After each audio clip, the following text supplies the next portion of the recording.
The law of the country was that we're not allowed to take pictures of anything that the police have done. So I knew I was risking my life.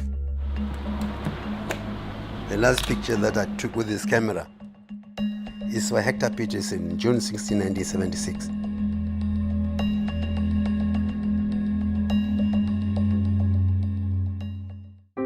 Growing up, even though we heard about apartheid, it did not make sense to us because we are based in Soweto and there is no white person in Soweto.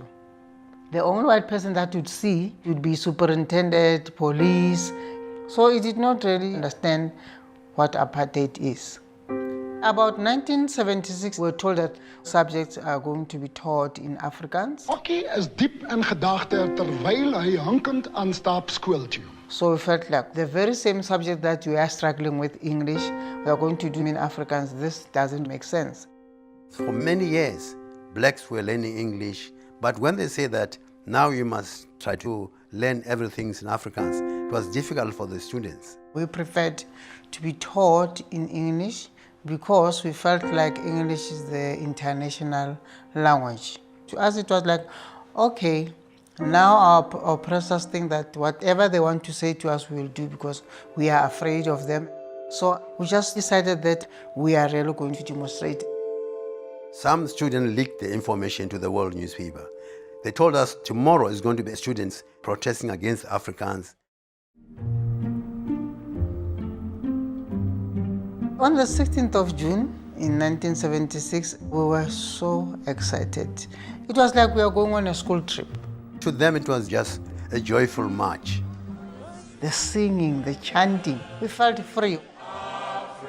Surprisingly, the whole of Soweto came together to march. About 10,000 students. As I was marching with the students, I drifted away from them because I didn't know how it was going to happen. But I knew they would be arrested or even shot by the police. Police barricaded some of the street. So our leaders told us that other schools are on the way. The student leader climbed on top of the tree telling them that this is a peaceful march. I was between the police and the students. And I put my armband, which has got written press here, so that the police must identify me as a journalist, not a student. While waiting for these other students, all of a sudden, there was a shot. All the police were just shooting at random. So the students scattered. I think what provoked the police is that they sang the song which was banned in South Africa, Sigelela, which today is a national anthem. We all ran amok in confusion, running for cover. I didn't even think of my brother would be in that because we were told that only secondary and high schools were to take part. Then I spotted my younger brother on the opposite side of the pavement. He was too young to understand what was really going on. I just said to him, no, you must just stay here next to me. I'll make sure I find a way back home. While I was talking to him, there was another shot, and we went two separate ways.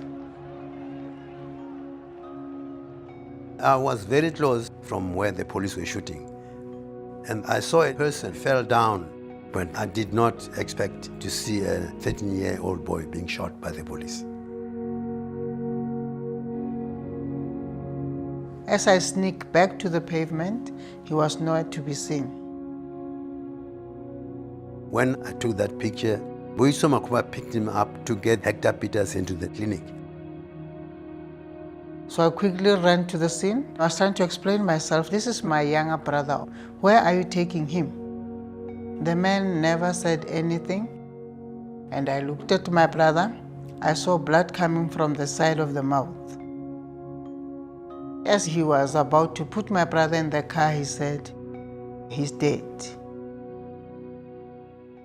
What started as a peaceful protest degenerated into a rampage and later exploded into a bloody conflagration. Soweto was on fire.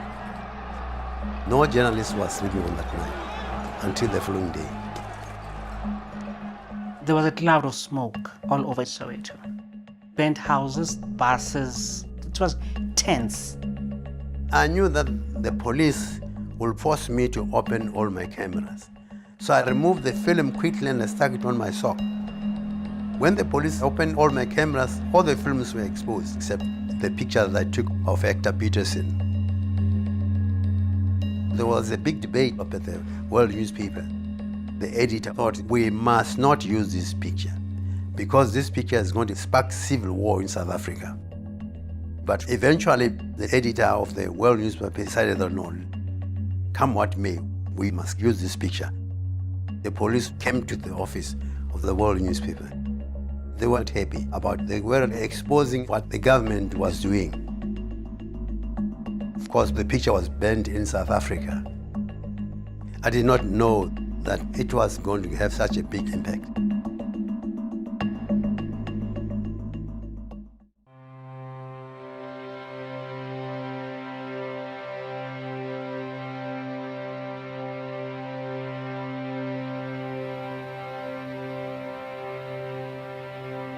When my brother Mbuisa came back to the house, maybe it was around 9:10 at night, he was hurt, he was confused. He felt bad that Hector died. His intention was to save him. We had to keep on telling him that, look, when a person has to die, they have to die. It's not your fault. But it just changed from that day. He was no longer the Musa that we knew. I think it did something to him that we never understood, and he never shared it with us. The police didn't like that picture. The police said he was posing to show the world what was happening in our country. He couldn't stay at home because if they had found him, they would have arrested him. I think after that he was kind of mentally disturbed. He was being hunted by the police. That's why he escaped from the country and he went to exile. Up to now, nobody knows his whereabouts. The police also came to me to find out why I take this picture. I told them I was assigned to do this job. And then he said, Sam, choose between your job and your life. Now we are being given a final assignment that we must not arrest you, we must just shoot at you. That's the thing that made me leave the job from the World newspaper. I found that Johannesburg was no longer good for me. To be a journalist no longer good for me. So I came here at Lilydale, my hideout place, where I am now. I was on house arrest about a year and 7 months. During that time, I resigned from the World newspaper. Then after that, they didn't even say that the sentence is over. They just disappeared.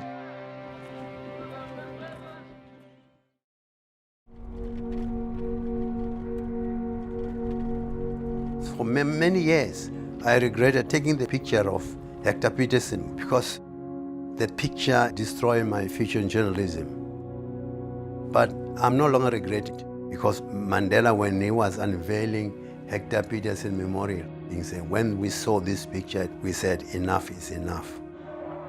After so many years, people are free in South Africa, and that is really giving me consolation. In the name of peace, democracy and freedom for all. When I look at the picture, I cannot remove myself from what happened on the day. But the photo itself, it did not only change our lives as such, but it was a turning point for all South Africans. It did not matter the color. The photo gives us more and more sadness every day because my brother just disappeared off the face of the earth. After all these years, I realized that it's not just a picture, it's something quite big. It did something good for the country. We buried my brother on the 3rd of July. The hardest part of it was, why did police open fire? It really did not make sense. Because as we were students, we never had weapons. The photo itself tells it all.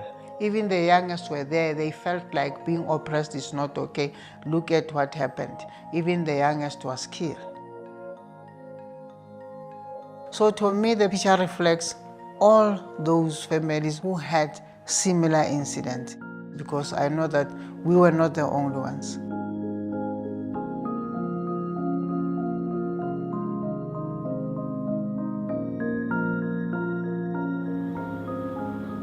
I realized that when you want to get something, you must work hard for it. You know, this freedom, the youth of South Africa, they don't value it because they found everything that's been done for them. There are quite a lot of people who died because they wanted to show that we are not supporting the apartheid in the country. The Hector Peterson Museum, it's a place of reconciliation. Those who died made us live better today. And as for my brother, I know that he did not die in vain.